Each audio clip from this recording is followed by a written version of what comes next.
Hello everyone. Today I want to talk about a kind of everyday life phenomenon which we all experience in various ways in our life, which is the phenomenon of black and white thinking, meaning that we tend to see things in just like a binary way, meaning that in many cases we just think there's just two options, like this right or wrong thinking, and this often can lead to problems because in many cases the world just is not as simple as to be divided in just two options. I listened to an audiobook last year by Kevin Dutton, which is called Black and White Thinking, which describes this in much more detail than I can do in such a video. But as I said, the world is more complicated than just two options, and there seems to be a phenomenon that, especially in arguments, people kind of tend to try and fall on one of two sides. And a phenomenon which we can observe is that by sorting yourself on a side, you start to take on opinions from whatever is your side, which probably aren't related to whatever was the original reason that you picked the side. You can see it, for example, in American politics, which has a two-party system, different than my country of Germany, where we have more parties in the parliament. And you can see that a lot of times people sort into parties and kind of take on party opinions, basically because they're party opinions. And this is something which seems to be a human tendency.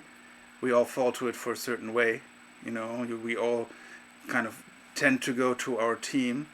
And then, of course, the easy way is just to take on the opinions of the rest of the team. The question is if that's a smart idea. As an example, I self-identify as a Catholic. So, of course, I could say, I just can easily just take whatever opinion is the official opinion of the Catholic Church and take it on. But actually, there's many things in which I do not agree with the official church policy, and for myself, I take the right to have my own opinion. But I also don't say I disagree with everyone, with everything that the official church policy is. Also, I don't pick a side. Like, in general, I seem to agree more with the progressives in the Catholic Church, but there's one or two things where I do not agree with them, and I'm fine with that. That means I have a certain tolerance for ambiguity, where I say, okay, it doesn't always have to be clear, black and white, but I realize in many things the world is somewhere in between, and by realizing this and not trying to just forcefully pick a side all the time, actually I can deal with many things much better. So there is this concept of ambiguity tolerance, which also seems. There is psychological studies on this. I'm not an expert on this, so this might be not the best way to talk about it. But how I understand it is basically that ambiguity tolerance means that someone who has this can accept the fact that there's things they cannot know for certain, and in a way it means also that people can kind of live with the fact that they cannot always decide clear options, so they kind of move away from this black and white thinking. Personally, I think this is actually a strength, because if you always just think in black and white, you tend to become very inflexible, especially if your black and white opinions are linked to a larger group you belong to, and you kind of take on their beliefs no matter what. Which the terrible thing about this is that often this happens without you really realizing it. You just find that you spend a lot of time with certain people, you take on their opinions, and then you kind of end up sharing most of their opinions, and at least most of their opinions which refer to certain aspects of life. And but why?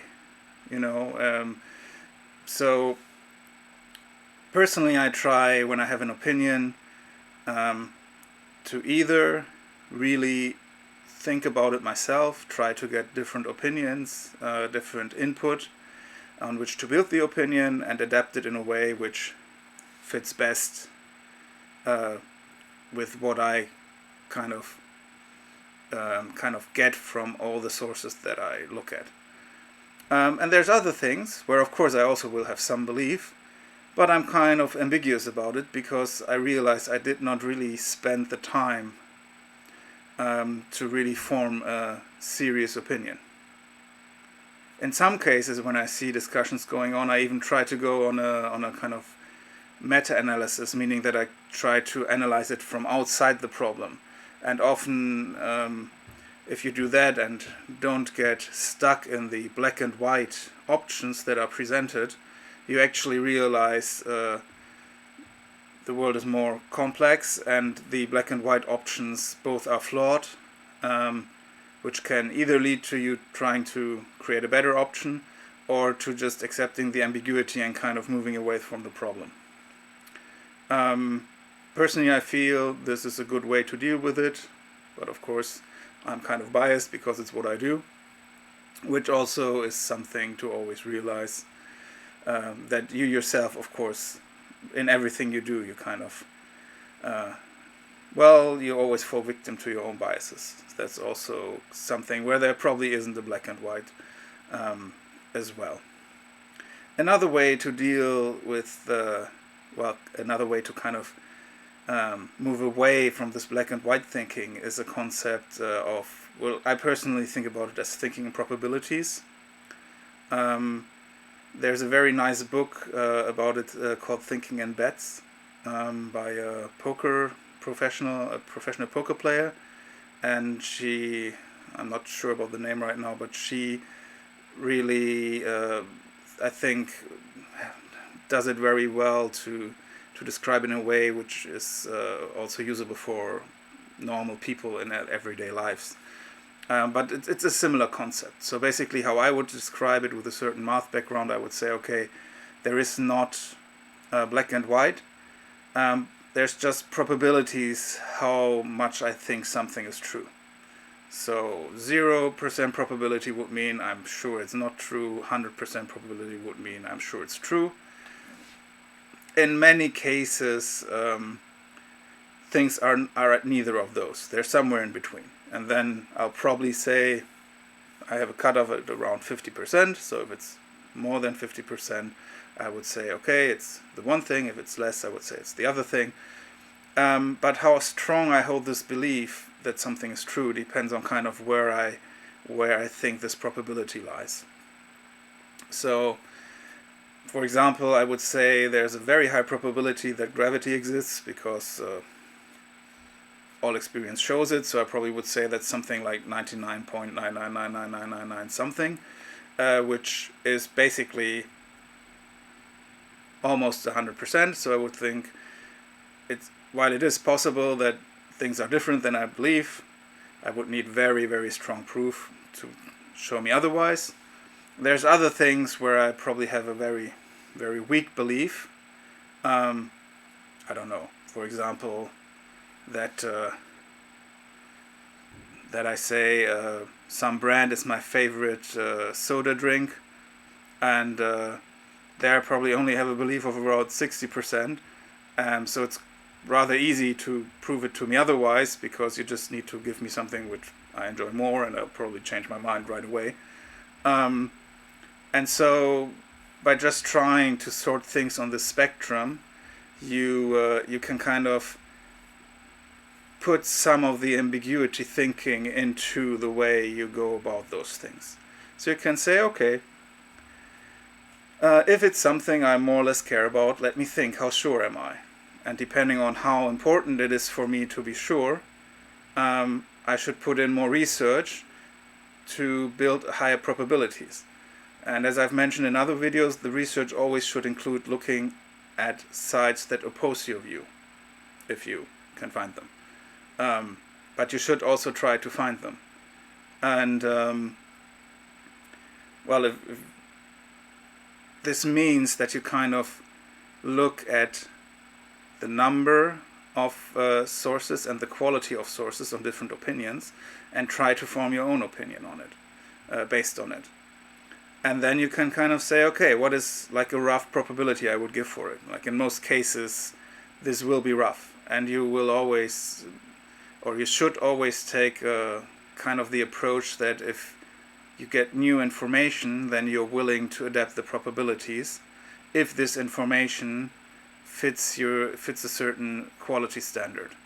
So meaning if someone on the street shouts to me, "Gravity doesn't exist," then that is a source, but I have no idea who it is. Maybe it's a drunk person, so I'll probably just ignore this. On the other hand, if I find like a scientific paper on it, which has arguments why maybe gravity doesn't work the way that we think, not saying that there is no such thing as gravity, but saying, oh, actually this is very different than we describe it at the moment, then it is something where I can try and check the quality,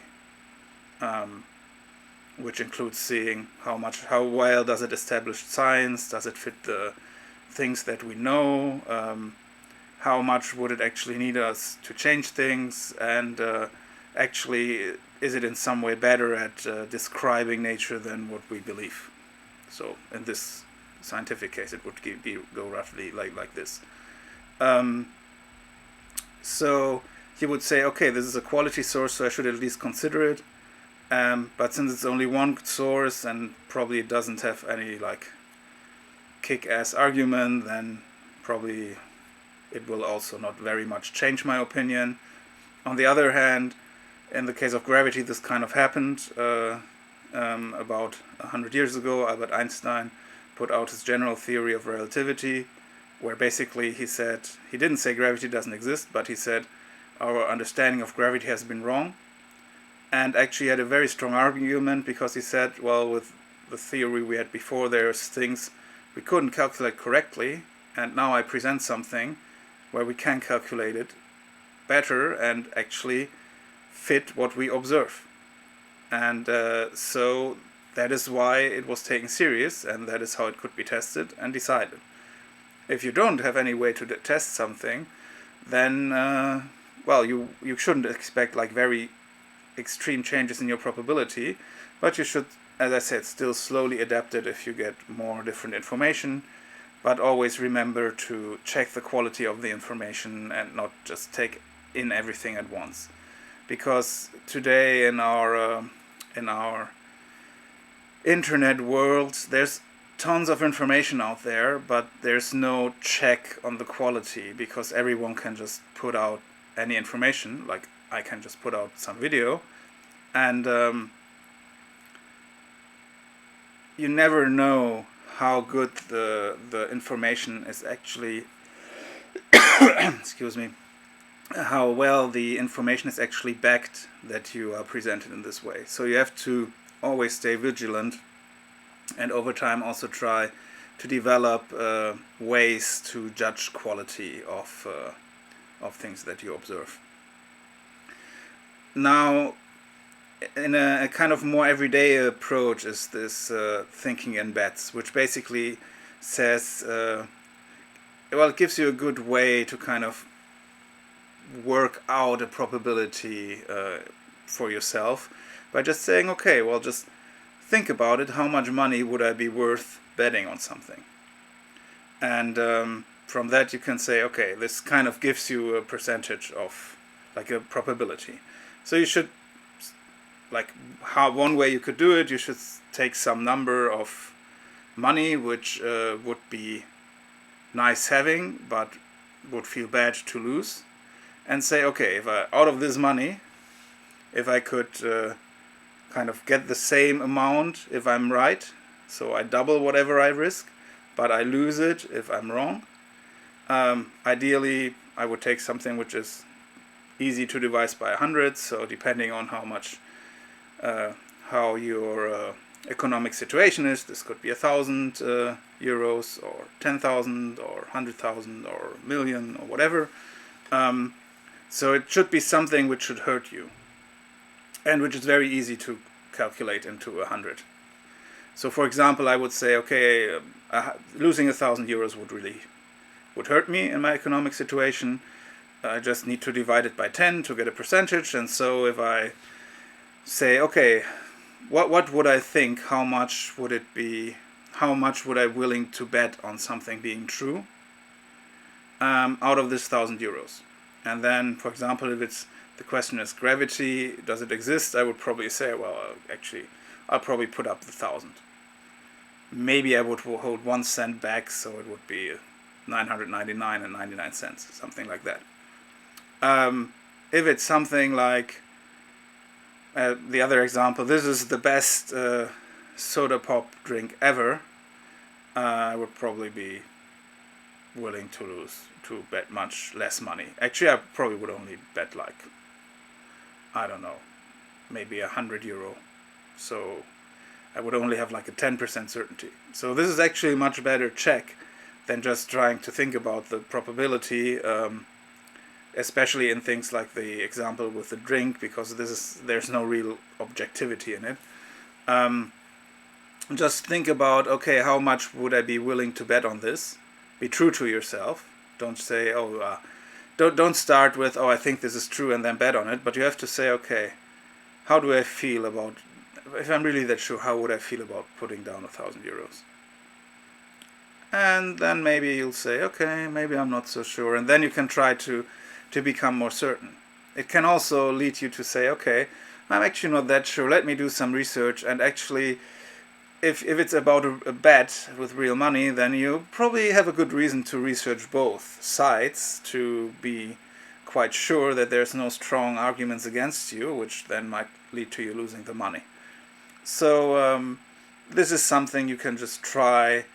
If you have problems with like the more mathematical way of thinking about it, it kind of ends up in a way with similar results, but gets you probably a bit more emotionally engaged and more motivated to try and find as good probabilities as possible. So that's it for today. I hope this is helpful to you. I hope you enjoyed it. Please feel as always free to give me feedback. If you have anything you would like me to talk about, please let me know. If you have any criticism of what I'm saying or of the videos, please also let me know. I'm glad to engage in discussion. I'm also glad to receive feedback on technical things and see if I can try to improve this over time. As always, if you enjoyed in general, please share this video, like my channel, share the channel, and well, all that remains to say is I hope you're all well and healthy and stay this way, and until next time, goodbye.